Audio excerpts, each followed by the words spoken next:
सत्ता की शुरुआत आज संवाद वाले उस ईंधन से करते हैं जिससे समाधान वाला इंजन स्टार्ट हो गया है। पिछले 35 दिनों से सीजेपी और सरकार के बीच जो बैरिकेडिंग खड़ी थी, आज वो गिर गई। दोनों पक्ष आमने सामने बैठे, संवाद शुरू हुआ और सरकार ने छात्रों की 2 अहम मांगों को मान लिया। लेकिन तीसरी मांग पर सुई अटकी हुई है, यानी कहानी अभी खत्म नहीं हुई है। समाधान वाली मंजिल अभी दूर दिखाई देती है। फिलहाल इतना जरूर है कि नो टॉक वाला फेज खत्म हो गया है और निगोसिएशन मोड ऑन हो गया है। आज दिन में करीब 12:30 पर सीजेपी और सरकार की बैठक शुरू हुई। बैठक का वेन्यू विट्ठल हाउस तय किया गया था। यहीं सीजेपी की तरफ से सौरभ दास और आशुतोष रांका पहुंचे।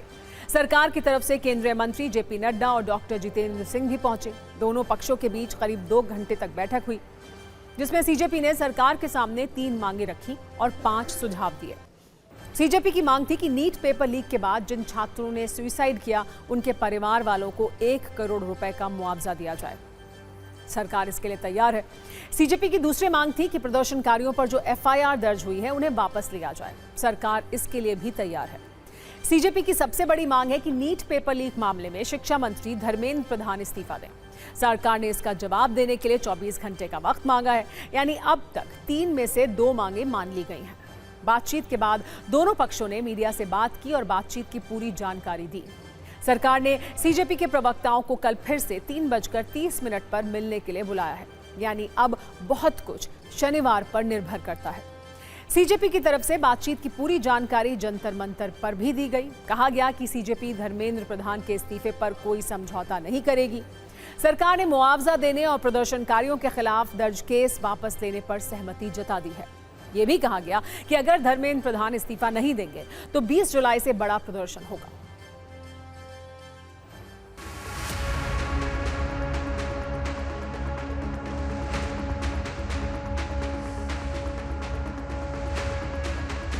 जो हमारी मेन डिमांड्स है 3, उनमें से 2 डिमांड कॉम्पनसेशन और एफआईआर का विड्रॉल और सॉवरेन गारंटी, उस पे सरकार पॉजिटिव है।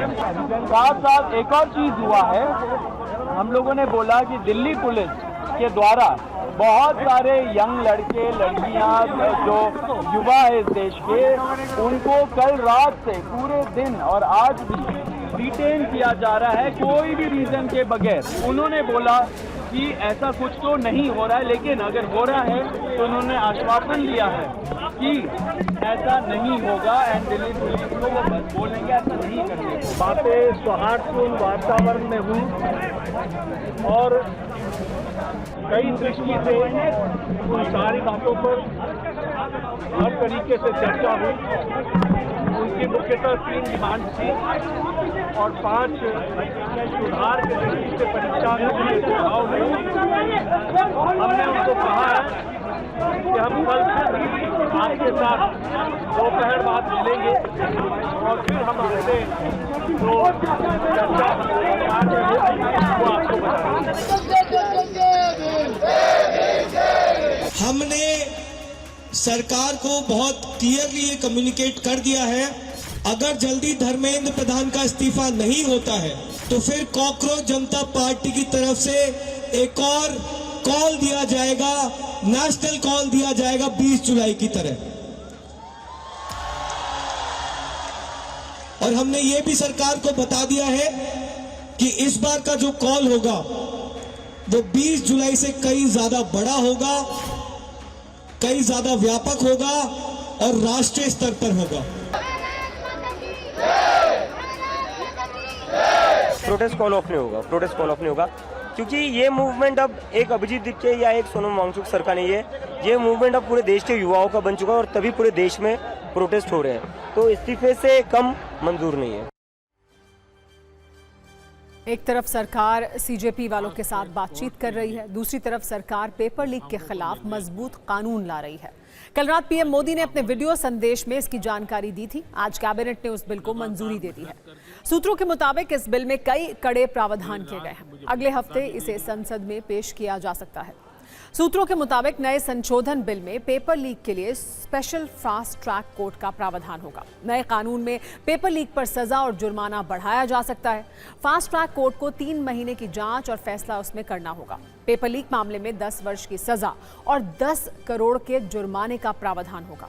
कुल मिलाकर कोशिश यह है कि पेपर लीक और नकल के खिलाफ मौजूदा कानून को और सख्त किया जाएगा।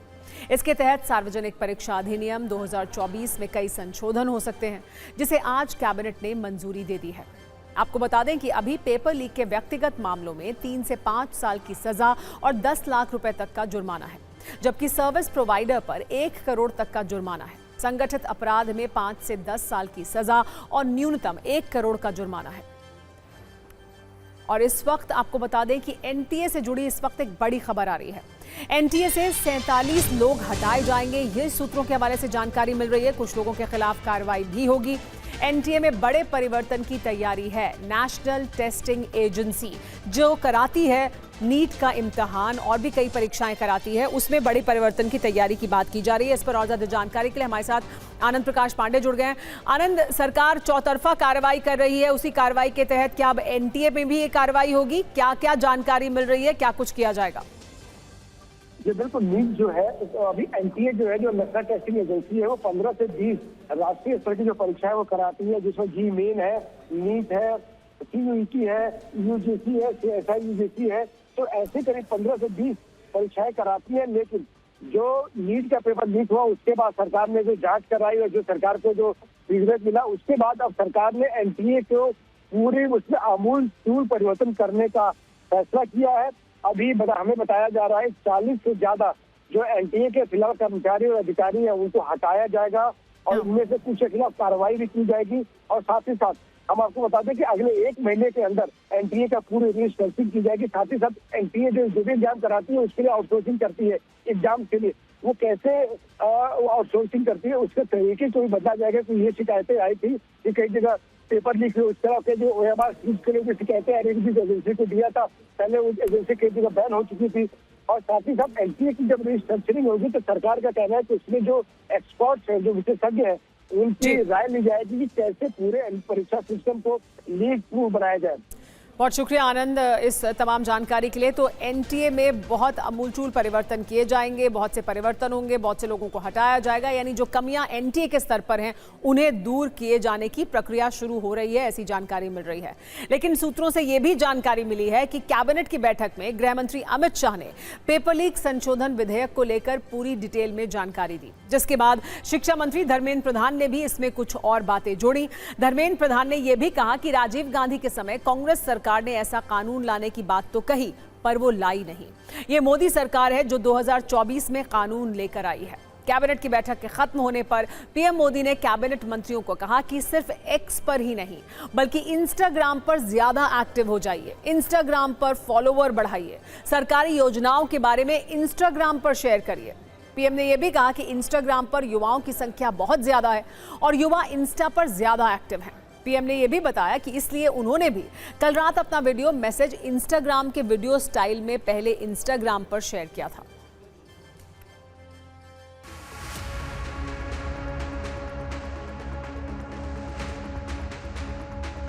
ये पॉलिटिकल उत्सव मना रहे हैं कि एक अच्छा मौका मिला है और प्रधानमंत्री संवेदनशीलता के साथ बच्चों के साथ खड़े रहे, कड़ा कानून की भी बात की, फास्ट ट्रैक की भी बात की। ये लोग पड़मुंडे फलहार करना चाहते हैं। क्या किसी बच्चे ने फास्ट ट्रैक कोर्ट की कोई मांग रखी थी? क्या किसी छात्र स्टूडेंट ने रखी थी? क्या किसी राजनीतिक पार्टी ने, ऑपोजिशन पार्टी ने रखी थी? जिन बातों को लेकर मांग ही नहीं है देश में, उनको प्रधानमंत्री जी कह रहे हैं। प्रधानमंत्री जी जो कि उपराष्ट्रपति का इस्तीफा 1 आध घंटे के अंदर ले लेते हैं, आखिर शिक्षा मंत्री से सरकार क्यों दबी हुई है? क्या राज है शिक्षा मंत्री के पास जिसकी डर से पूरे देश के नौजवानों की भावनाओं के विरुद्ध जाके भी शिक्षा मंत्री का इस्तीफा नहीं हो रहा है? कुछ लोग पॉलिटिकल हाईजैक छात्रों की संवेदनाओं को करने का प्रयास कर। मैं धन्यवाद करता हूं प्रधानमंत्री जी का, जिन्होंने छात्रों की बातों को सुना है और उस पर उन्होंने फास्ट ट्रैक कोर्ट, जल्दी से फैसले दोषियों पर कठोर सजा, ये सराहनीय है। जब से नीट का ये पेपर लीक का मामला हुआ, तब से प्रधानमंत्री जी स्वयं इस बात को देख रहे हैं और फास्ट ट्रैक का कानून ला करके उसमें अपराधियों को कड़ी से कड़ी सजा उसमें मिलेगी और प्रोसिक्यूशन भी जल्दी होगा और फैसले भी जल्दी होगा। मांग क्या है? उस मांग के लिए कुछ बोल रहे हैं क्या? ये तो समय निकालने की जब टाइम उनकी आइडिया है, वो कैसे भी करते वक्त निकाल डालो, फिर बाद में देख लेंगे क्या कर रहे हो।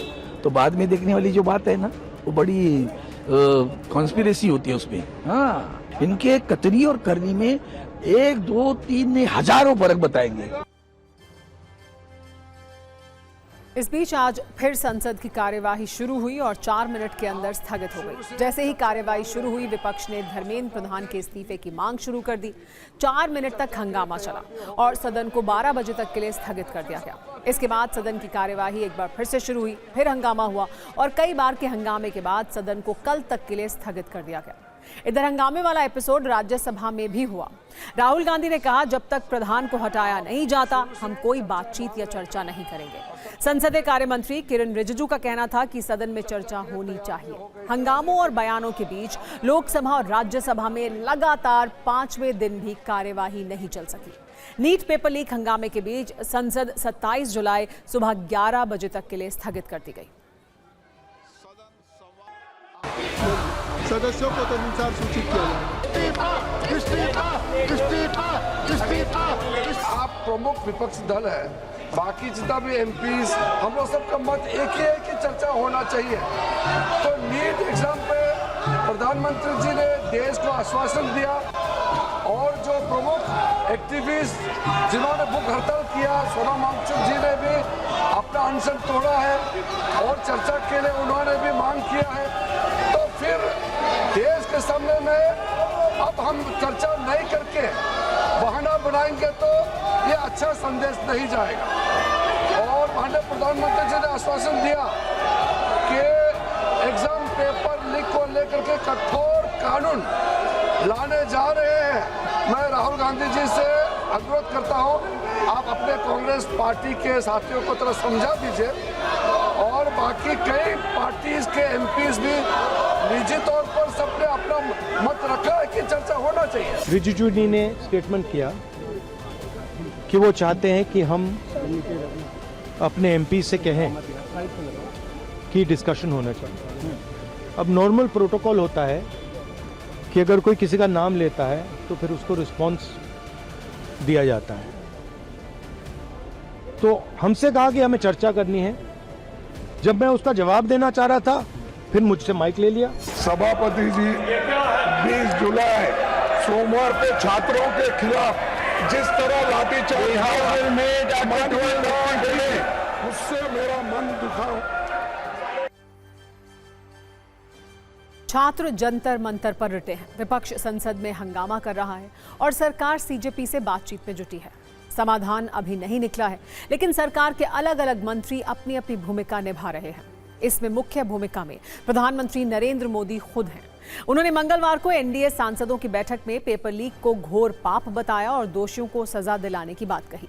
गुरुवार सुबह फास्ट ट्रैक कोर्ट की घोषणा की और देर रात वीडियो संदेश के जरिए कड़े कानून का भरोसा दिया। छात्रों को आश्वासन दिया कि सरकार उनके भविष्य के लिए प्रतिबद्ध है।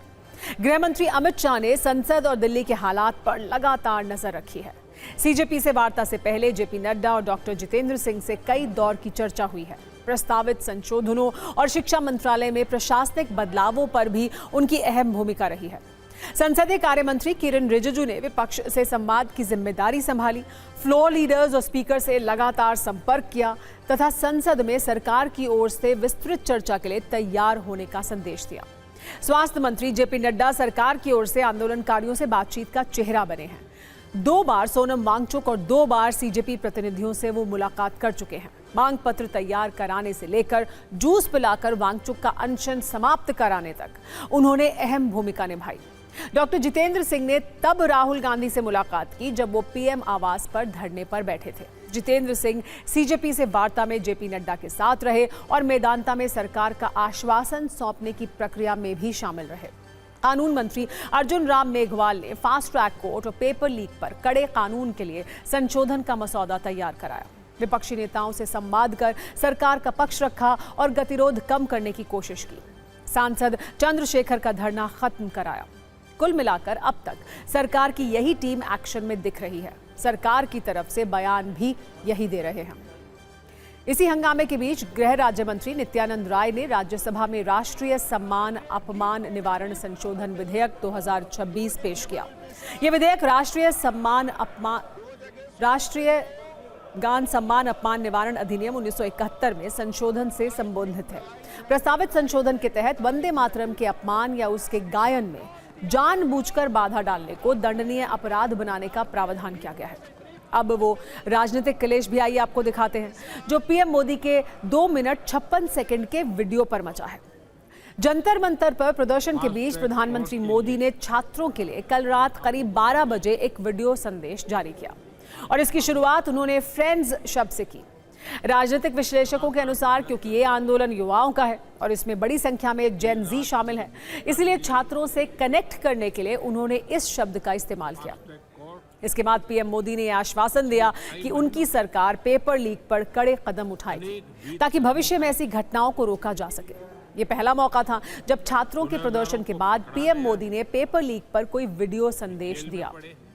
इसीलिए सूरज निकलने से पहले ही इस पर सियासी गर्मी महसूस की जाने लगी। राहुल गांधी ने विपक्ष के कई नेताओं के साथ डायरेक्ट प्रधानमंत्री पर कटाक्षों के तीर चलाने शुरू कर दिए। लेकिन पहले पीएम मोदी के 3 मिनट के वीडियो की एक हाईलाइट आप देख लीजिए। मैंने आज फास्ट ट्रैक कोर्ट के लिए विभागों को निर्देश दिए थे। आज विभागों ने लगातार मेहनत करके देर रात मुझे मुसद्दा भी दे दिया। फास्ट ट्रैक कोर्ट और कठोर सजा के प्रावधान के साथ का ये मुसद्दा कल कैबिनेट में चर्चा होगी। कैबिनेट के साथियों के सुझाव के बाद उसका अंतिम रूप दिया जाएगा और सोमवार से संसद का दूसरा सप्ताह शुरू हो रहा है। तब जल्द से जल्द उस बिल को सदन में पारित कराने का प्रयास किया जाएगा।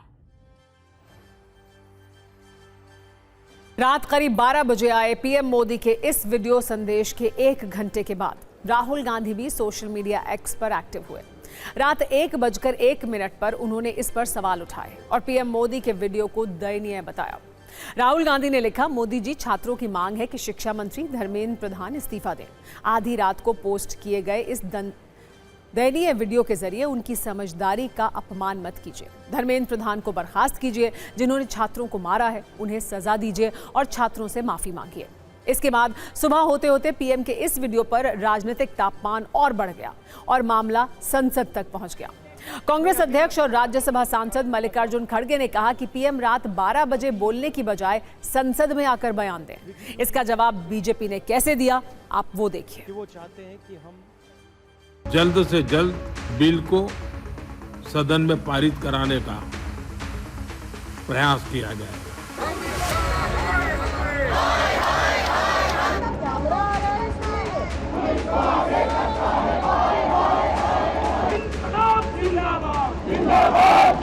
अगर उनको कुछ बोलना है तो सदन में बोलना चाहिए, तभी हम वो ऑथेंटिक बात उनकी समझेंगे।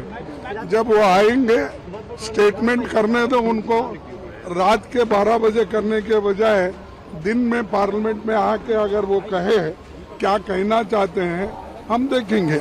अब चर्चा का विषय है ना, तो कंडीशन क्यों लगा रहे हैं? चर्चा करिए और टोटलिटी में करिए। कितने राज्यों में पेपर लीक हुए और उस पर क्या क्या कार्रवाई हुई, कौन कौन लोग उसमें सम्मिलित थे, ये सब चर्चा करिए ना, देश के सामने आएगा। यही सरकार चाहती है। अरे उनकी बात को कौन गंभीरता से ले रहा है? बोलने दीजिए उन्हें, बोलने दीजिए उन्हें। 22-25 दिन बाद मुंह खोलते हैं और अजीब सी बातें कर रहे हैं। साहब, अभी आज देश का नौजवान सड़कों पर किसी कारण से है, कुंठाग्रस्त है, और ये इस तरह की लफाजी से अब उनकी कुंठा दूर नहीं होने वाली। जब ये पार्लियामेंट चलेगी तो ऐसा बिल आएगा जिसमें कि पेपर लीक करने वालों की रूह और पीढ़ियां कांप जाएगी। माननीय प्रधानमंत्री जी ने उसी बात को स्पष्ट तौर पर कहा है। माननीय प्रधानमंत्री जी लगातार हम लोगों को बोल रहे थे। देखिए, ये प्रधानमंत्री को रात के 12 बजे वीडियो बनाना पड़ा, खुशी हुई, क्योंकि कभी तो प्रेस कॉन्फ्रेंस तो कभी किए नहीं। जो सदन चल रहा है, पार्लियामेंट चल रहा है, रात के 12 बजे वो अपने खुद का टेलीप्रॉम्प्टर वीडियो नहीं बना के अगर सदन में आके बोले तो बेटर है। छात्रों को तो संतोष हो रहा है, छात्रों के लिए जो लोग अनशन कर रहे हैं उनको तो संतोष हुआ, लेकिन विपक्ष को संतोष नहीं हो रहा है। तो नरेंद्र मोदी जी देश के यशस्वी प्रधानमंत्री जो लोगों के दिलों में बैठे हैं, उनके इतनी बात कहने के बाद कि आइए कड़ा से कड़ा कानून बनाते हैं। प्रधानमंत्री जी के जब 1 करोड़ व्यूवर्स गिर गए, उसके बाद वो नहीं याद आया। मिलियन व्यूवर्स गिर गए, उनके खत्म हो गए, लोग हट गए और लोग सुनना बंद कर दिया। तब उन्हें याद आ रहा है छात्र की, और कह रहे हैं कि मैं कानून तो पहले से भी था, इम्प्लीमेंट कौन करेगा। पेपर लीक पर सड़क से संसद तक विरोध प्रदर्शन के बीच एक बड़ी खबर यह भी है कि सोनम वांगचुक और सरकार के बीच बातचीत अब एक नए मोड़ पर पहुंच गई है। गुरुवार देर रात सोनम वांगचुक ने 27वें दिन अनशन खत्म किया। केंद्रीय मंत्री जेपी नड्डा और डॉक्टर जितेंद्र सिंह गुरुग्राम के मेदांता अस्पताल गए थे। वहां उन्होंने सोनम वांगचुक से मुलाकात की और सरकार का लिखित आश्वासन पत्र सौंपा। इसके बाद जेपी नड्डा ने उन्हें जूस पिलाकर अनशन खत्म करवाया। सोनम वांगचुक का अनशन समाप्त होने के बाद पीएम मोदी ने सोशल मीडिया पर उनके जल्द स्वस्थ होने की कामना की, डॉक्टरों की सलाह का ध्यान रखने का आग्रह भी किया। लेकिन सवाल इन खबरों और इन तस्वीरों से कहीं ज्यादा गंभीर है। चर्चा ये हो रही है कि सोनम वांगचुक के अनशन तोड़ने की इनसाइड स्टोरी क्या है। इससे पेपर लीक के विरोध में जारी प्रदर्शन पर क्या असर होगा, छात्रों की मांगों का क्या होगा, सरकार से पूछे जाने वाले सभी सवालों का क्या होगा, जिसको लेकर सोनम वांगचुक 28 जून को आंदोलन से जुड़े थे। उन्होंने ये भी बताया कि पिछले 2 दिनों से सरकार के साथ लगातार बातचीत चल रही थी। सोनम वांगचुक ने सभी सवालों का जवाब दिया है। उन्होंने भूख हड़ताल तोड़ने के 5 कारण बताए हैं। आप ये भी कह सकते हैं कि सोनम वांगचुक ने 5 शर्तें रखी हैं, जिसके बाद वो अनशन तोड़ने पर राजी हुए हैं। सरकार की ओर से यह आश्वासन दिया गया है कि प्रदर्शनकारी छात्रों पर केस दर्ज नहीं किया जाएगा। पेपर लीक और परीक्षा प्रणाली में जवाबदेही पर संसद में चर्चा कराने का भरोसा भी दिया गया है। एक वीडियो जारी कर उन्होंने ये जानकारी दी है कि 65 सांसदों ने संसद में पेपर लीक का मुद्दा उठाने का भरोसा दिया है। इसके अलावा आत्महत्या करने वाले छात्रों के परिवार को मुआवजा देने पर भी सहमति बनी है। ये कहा गया है कि आगे भी आंदोलन जारी रखने के लिए अनशन समाप्त करने का फैसला लिया गया है। संदेश स्पष्ट है, सोनम वांगचुक का अनशन खत्म हुआ है, आंदोलन खत्म नहीं हुआ है। तो सरकार से इस तरफ से मंत्रीगण आए थे, आखिर में आज उन्होंने लिखकर आश्वासन दिया है। अब आप कहेंगे ज़रूर कि धर्मेंद्र प्रधान जी के इस्तीफे पे क्या हुआ।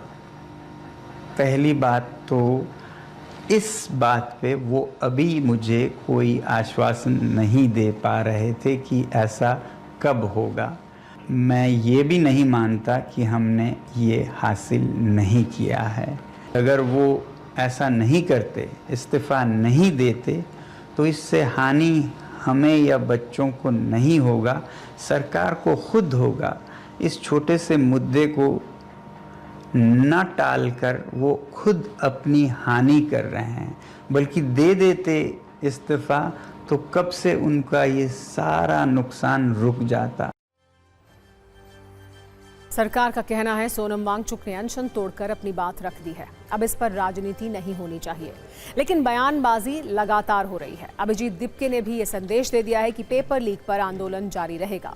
वहीं कांग्रेस के नेता सरकार पर सवाल उठा रहे हैं। सोनम वांगचुक जी, उन्होंने भी अनशन तोड़ के अपनी बात रख दिया कि अब चर्चा होना चाहिए। मेरे ख्याल से अब इसको राजनीतिकरण करके फायदा नहीं है। हम लोगों को ठोस कदम कैसे उठाना चाहिए छात्रों का भविष्य के लिए, इस पे ध्यान देना चाहिए। अन्ना पार्ट 2, 12 साल अन्ना खामोश हो गए, अब वांगचुक साहब खामोश रहेंगे। ये कुछ नहीं है इसके अलावा। हमें तो पहले दिन से पता था, कल डील कर रहे थे आप सरकार के साथ, कोई छात्र भी था क्या वहाँ? सोनम सर ने अपना हंगर स्ट्राइक तोड़ दिया है, तो इससे हमें बहुत ही खुशी और राहत मिली है, क्योंकि सोनम सर की जो लाइफ है वो इस देश के लिए बहुत ज़्यादा कीमती है। कॉकरोच जनता पार्टी का जो प्रोटेस्ट है जंतर मंतर पर वो वैसे ही चलता रहेगा जब तक धर्मेंद्र प्रधान इस्तीफा नहीं देते। ये मूवमेंट अब एक अभिजीत दीपके या एक सोनम वांगचुक सर का नहीं है, ये मूवमेंट अब पूरे देश के युवाओं का बन चुका। मुझे लगता है इन लोगों ने सोनम सर को किडनैप करके रखा हुआ था। जेपी नड्डा मिल पाते लेकिन अपोजिशन का कोई भी एमपी उनसे मिल नहीं पाता है। हमारे टीम के लोग गए थे, उनसे भी मिलने नहीं दिया गया था। हम आशा करते हैं कि ये गवर्नमेंट के लिए भी एक वेकअप कॉल हो। अभी तक शायद उनको इतना पता ना हो कि देश उनसे इतना उम्मीद करता है और नाराज है, तो इसीलिए ये हर एंगल से ये जैसे सक्सेसफुल आंदोलन रहा, तो इसकी वजह से सोनम ने कल अपना फास्ट ब्रेक किया। आज राहुल गांधी 20 जुलाई के प्रदर्शन के दौरान घायल हुए एक प्रदर्शनकारी के साथ मीडिया के बीच आए, जिसमें उन्होंने इस प्रदर्शनकारी को लगी चोट को दिखाया। दावा किया गया कि 20 जुलाई को दिल्ली पुलिस ने पैलेट गन का इस्तेमाल किया था, जिसमें यह प्रदर्शनकारी भी पैलेट गन के निशाने पर आया था। सरकार ने कहा है कि कोई पैलेट गन यूज नहीं हुई है, कहा है ना। ये देखिए, ये है पैलेट गन, थोड़ा घूम जाओ। इसको कहते हैं पैलेट गन, इसको कहते हैं पैलेट गन।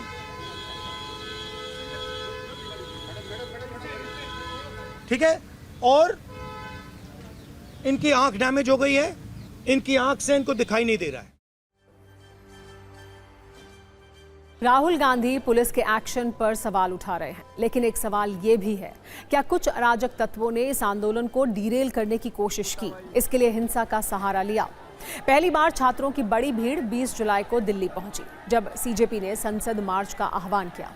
सीजेपी ने शांतिपूर्ण आंदोलन का दावा किया था, लेकिन छात्रों के इस शांतिपूर्ण आंदोलन को कुछ लोगों ने बदनाम करने की कोशिश की। देश के अलग अलग हिस्सों में आंदोलन की आड़ में हिंसा फैलाई गई। कई जगह प्रदर्शन हिंसक झड़प और उपद्रव में बदल गए। पुलिस का आरोप है कि भीड़ ने सिर्फ बैरिकेड नहीं तोड़े, बल्कि ड्यूटी पर तैनात पुलिसकर्मियों को भी निशाना बनाया। कहीं पत्थर चले, कहीं लाठी डंडे, तो कहीं सुरक्षा बलों पर सीधे हमले होने का दावा किया गया। अब सवाल यह है कि प्रदर्शन की आड़ में हंगामा और उत्पात करने वाले ये लोग कौन हैं? सत्ता में अब आपको कुछ ऐसे वीडियो दिखाते हैं जब पुलिस वालों को निशाना बनाया गया। 22 जुलाई की रात जंतर मंतर से सटे संसद मार्ग पर अचानक हिंसा भड़की, अफरा तफरी का माहौल बन गया, पुलिस पर हमले भी किए गए। ये वीडियो देखिए, जिसमें भीड़ पुलिस पर हमला कर रही है। सवाल है कि ये छात्रों के भेष में कौन लोग हैं जिन्होंने पुलिस टीम पर हमला किया। तस्वीर देखिए, दिल्ली पुलिस के एसीपी विवेक भगत के साथ लिंचिंग की कोशिश हो रही है। पुलिस अधिकारी को बेहद ही गंभीर हालत में दूसरे जवान रेस्क्यू करते भी दिखाई दे रहे हैं। पथराव हो रहा है भाई, टूटा भाई।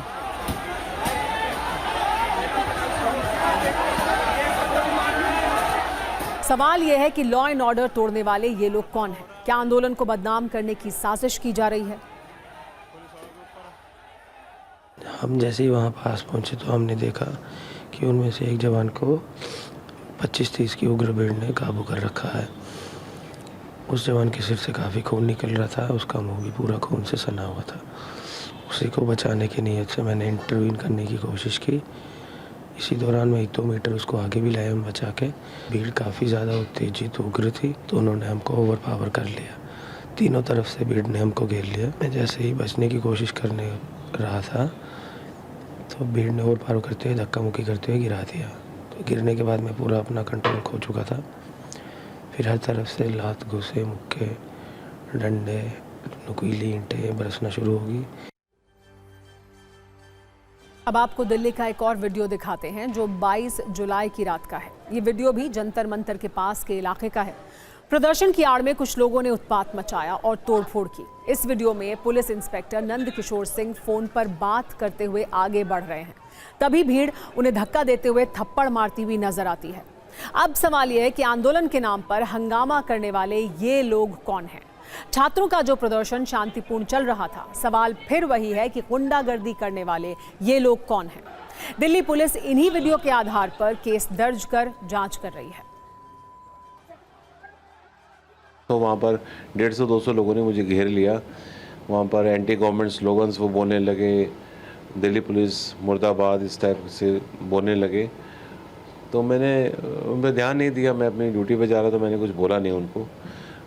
तो पीछे से उन्होंने फिर धक्का मुक्की स्टार्ट कर दी और फिर उन्होंने फिर जो भी इनके हाथ में डंडा था, लाठी थी, कुछ प्लास्टिक के जो हमारे डंडे होते हैं पुलिस वाले, वो छीने हुए थे शायद उन्होंने, वो उससे उन्होंने हमला किया। धारदार हथियार भी थे उनके पास, कुछ चाकू-नुमा टाइप से कुछ था, जिससे वो मारने की कोशिश कर रहे थे लगातार मुझे। तो 150-200 लोग एकदम से वहाँ पर इतने ज़्यादा एग्रेसिव होकर मेरे पे हमला किया, तो मैं समझ नहीं पा रहा था क्या हो क्या गया है मुझे ना। टूटे बच चुका है, यानी सत्ता में आज का वक्त खत्म हो गया है। कल शाम 7 बजे आपसे एक बार फिर मुलाकात होगी। तब तक सत्ता के सभी न्यूज़ मित्रों से मेरी गुजारिश है कि वो सत्ता की न्यूज़ रील्स को ज़्यादा से ज़्यादा शेयर करें और फिलहाल मुझे दें इजाज़त।